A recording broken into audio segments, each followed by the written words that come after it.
Hello नमस्कार आदाब सलाम सत श्री अकाल केम छो कस्से काय केरो हाल है केना छी यहाँ सब कैसर बानी हाउ आर यू कैसे हैं आप लोग केमो नाचो मनक्कम खम्हागनी हुकुम केमती अच्छमती की खबर नमस्तुभ्यं राधे राधे राम राम।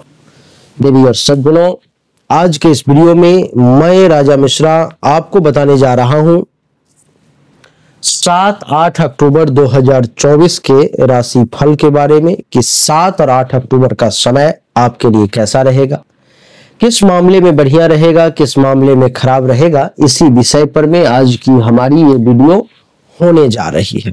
आइए सबसे पहले 7 और 8 अक्टूबर के पंचांग को देख लेते हैं कि पंचांग क्या कहता है। 7 और 8 तारीख को चंद्रमा वैसे देवी और सज्जनों वृश्चिक राशि में आपके लिए विराजमान है। और 7 तारीख के पंचांग को समझ लेते हैं थोड़ा सा संक्षिप्त में। चतुर्थी तिथि अनुराधा नक्षत्र, सोमवार का दिन, चंद्रमा वृश्चिक राशि में, शुभ समय अभिजीत मुहूर्त 11:45 AM से 12:31 PM तक और दिशा शूल पूर्व दिशा की तरफ है। 8 तारीख को पंचमी तिथि मंगलवार का दिन, चंद्रमा वृश्चिक राशि में, शुभ समय 11:44 AM से 12:31 PM तक और दिशा शूल उत्तर दिशा की तरफ है। यानी कि उत्तर दिशा की यात्रा करना आपके लिए ठीक नहीं, आपके लिए नुकसानदेह साबित हो सकता है। आइए देवी और सज्जनों चर्चा को आरंभ करें और जानने की कोशिश करें। सबसे पहले मेष राशि से चर्चा को शुरू करते हैं।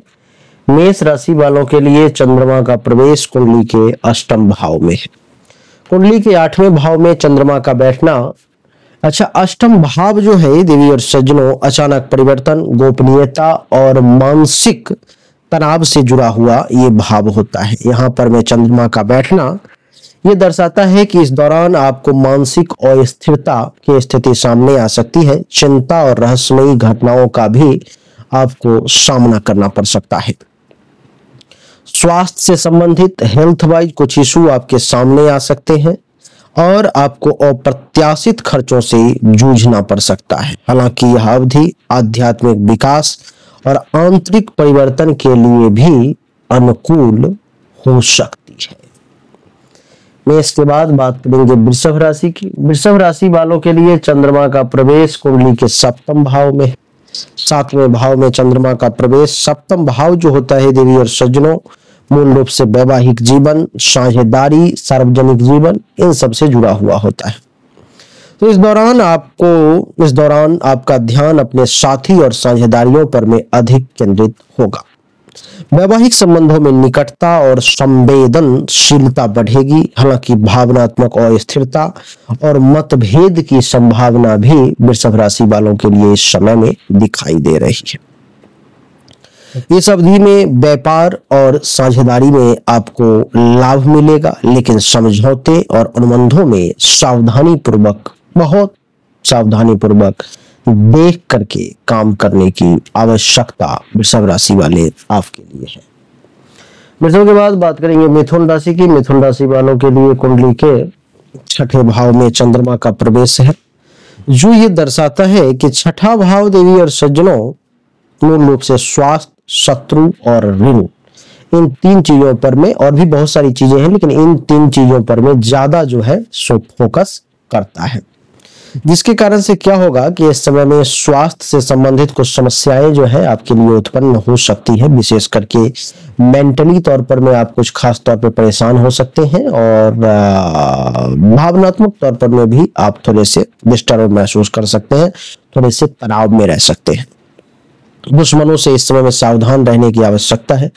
काम काज में रुकावटें आती हुई नजर आ रही हैं और ऋण संबंधी समस्याओं का भी आपको सामना करना पड़ सकता है। हालांकि इस अवधि में आपके संघर्ष और चुनौतियों से लड़ने की क्षमता जो है सो बढ़ जाएगी। इस समय में आपको हल्का फुल्का से कुछ परेशानी नहीं होगा। मिथुन के बाद बात करेंगे कर्क राशि की। कर्क राशि वालों के लिए कुंडली के 5वें भाव में चंद्रमा का प्रवेश है। देवी और सज्जनों 5वां भाव जो है मूल रूप से क्रिएटिविटी, प्रेम, विद्या, संतान इन सब से संबंधित जो है सो जुड़े हुए मामलों के लिए होता है। और इस समय आपको आपकी रचनात्मकता और कल्पना शक्ति बड़ी कमाल की होती हुई महसूस कर रहा हूँ। प्रेम संबंधों में सकारात्मक भावनाएं, सकारात्मक बदलाव की स्थिति सामने आ रही है। इस अवधि में आपको संतान के संबंध में सुख या चिंता का अनुभव भी हो सकता है। शिक्षा और अध्ययन में आपकी रुचि बढ़ती हुई नजर आ रही है और नई चीजों को सीखने का अवसर भी आपको मिलता हुआ नजर आ रहा है। कर्क के बाद बात करेंगे सिंह राशि की। सिंह राशि वालों के लिए कुंडली के चौथे भाव में चंद्रमा का प्रवेश है। कुंडली के चौथे भाव में चंद्रमा का प्रवेश ये दर्शाता है कि मूल रूप से चौथे भाव से घर, परिवार और मानसिक शांति के बारे में विचार करते हैं और भी विभिन्न चीजों पर विचार करते हैं, लेकिन ये 3 चीजें मूल है। इस अवधि में आपको परिवार के साथ समय बिताने और घर की सुख सुविधाओं का आनंद लेने का सिंह राशि वाले अवसर प्राप्त होगा। वाहन या संपत्ति से जुड़े लाभ की संभावना भी दिखाई दे रही है। हालांकि भावनात्मक रूप से आप इस समय में थोड़े से अस्थिर महसूस कर सकते हैं और घर की समस्याओं से भी हल्का फुल्का जूझना पड़ सकता है। मां के स्वास्थ्य या उनके साथ संबंधों में कुछ उतार चढ़ाव की स्थिति भी आपके सामने आ सकती है। सिंह के बाद बात करेंगे कन्या राशि की। कन्या राशि वालों के लिए कुंडली के तीसरे भाव में चंद्रमा का प्रवेश है। कुंडली के तीसरे भाव में चंद्रमा का प्रवेश ये दर्शाता है कि आपको साहस, प्रयास और भाई बहनों के साथ संबंध पर में मूल रूप से चंद्रमा यहाँ पर में कन्या राशि वाले प्रभाव डालेगा, जिसमें इस दौरान आपके साहस और आत्मविश्वास में बढ़ोतरी, वृद्धि देखने को मिलेगी और आप नए कार्यों को आरंभ करने के लिए प्रेरित होंगे।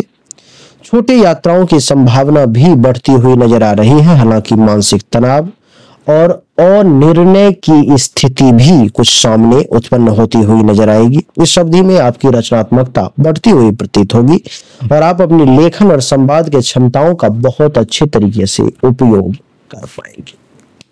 कन्या के बाद बात करेंगे तुला राशि की। तुला राशि वालों के लिए कुंडली के दूसरे भाव में चंद्रमा का प्रवेश है। कुंडली के दूसरे भाव में देवी और सज्जनों चंद्रमा का गोचर। दूसरा भाव मूल रूप से आपके वाणी, आर्थिक मामले, परिवार के साथ संबंध, इन सब पर में विशेष फोकस करता है। दूसरे भाव में चंद्रमा के बैठने के कारण इस समय में तुला राशि वाले जातक को आर्थिक लाभ मिलने की संभावना दिखाई दे रही है। परिवार के साथ सुखद समय बिताने का अवसर भी प्राप्त होगा। वाणी भी आपकी काफी मीठी और मधुर रहेगी और इस समय में आपके साथ बातचीत करने का तरीका भी बड़ा कमाल का होगा। आप जिस व्यक्ति से भी इस समय में बातचीत कर लेंगे वो आप ही का हो जाएगा। आपके साथ जो है सो उसके संबंध बहुत मीठे हो जाएंगे, आपके तरफ वो आकर्षित हो जाएगा। इतना ही नहीं, इस समय में धन की हानि या अनियोजित खर्च की संभावना भी कुछ दिखाई दे रही है। इसलिए इस अवधि में सावधानी से धन के प्रबंधन करने की आवश्यकता है। मनी मैनेजमेंट बड़े सोच समझ कर करें। तुला के बाद बात करेंगे वृश्चिक राशि की। देवी और सज्जनों पहले भाव में चंद्रमा का प्रवेश है। वृश्चिक राशि वालों के लिए पहला भाव आप सब जानते हैं कि आत्मविश्वास, मानसिक स्थिति, शारीरिक स्वास्थ्य, इन सब को प्रभावित करता है। तो इस दौरान आप में संवेदनशीलता और भावुकता विशेष बढ़ती हुई नजर आ रही है। मन अशांत हो सकता है और आपको निर्णय लेने में भी कुछ कठिनाई का वृश्चिक राशि वाले सामना करना पड़ सकता है। हालांकि इस अवधि में आपके आकर्षण और सामाजिक प्रभाव भी विशेष तौर पर बढ़ते हुए नजर आ रहे हैं। यात्रा करने की संभावना भी बढ़ती हुई नजर आ रही है और नए अनुभवों के प्रति उत्सुकता भी आपकी बढ़ती हुई नजर आ रही है।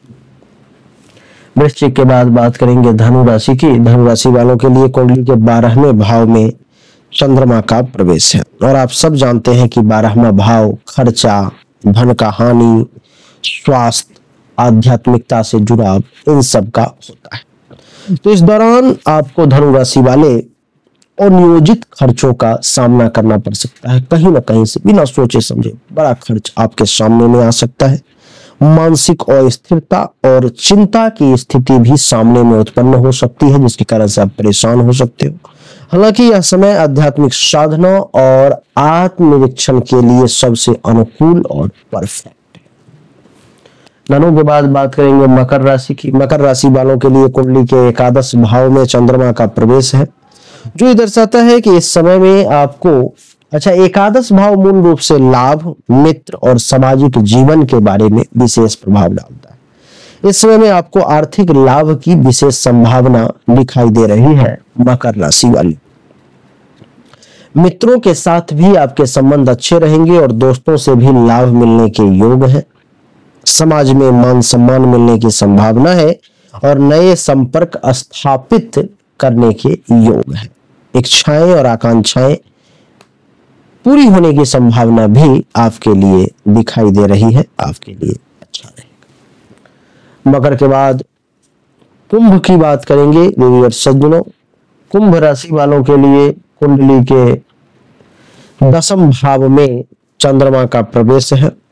दसवां भाव मूल रूप से आपके कैरियर, प्रतिष्ठा, सार्वजनिक जीवन इस सब पर प्रभाव डालता है। तो इस समय में आपके कैरियर में प्रगति के योग और समाज में भी प्रतिष्ठा बढ़ने की संभावना दिखाई दे रही है। यानी कि कैरियर के क्षेत्र में भी समय बहुत अच्छा रहेगा और समाज में भी आपकी प्रतिष्ठा जो है सो बढ़ती हुई प्रतीत हो रही है। हालांकि कार्यस्थल पर मानसिक तनाव और जिम्मेदारियों का दबाव भी महसूस होता हुआ आपको प्रतीत होगा। इस समय में आपके लीडरशिप क्वालिटी बहुत बढ़ जाएगी और नेतृत्व की भूमिका, सबसे बड़ी बात की निभाने का आपको अवसर भी जो है सो प्राप्त होगा कुंभ राशि वाले। कुंभ के बाद बात करेंगे मीन राशि की। मीन राशि वालों के लिए कुंडली के नवम भाव में चंद्रमा का प्रवेश है।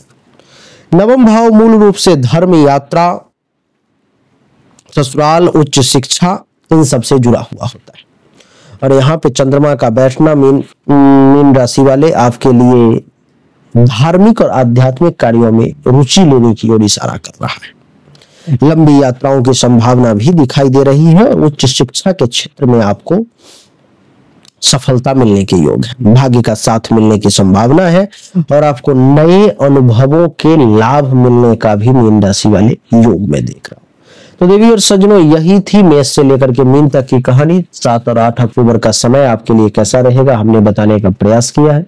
उम्मीद करता हूं कि आपको ये छोटा सा वीडियो पसंद आया होगा, अच्छा लगा होगा। अगर आपको अच्छा लगा, पसंद आया तो इस वीडियो को लाइक करें, शेयर करें, चैनल को सब्सक्राइब करके इसके बेल आइकन के बटन को दबाएं। एक बार फिर से आप सभी का बहुत बहुत धन्यवाद। Thank you so much. जय हिंद, वंदे मातरम, बोलिए राधे राधे।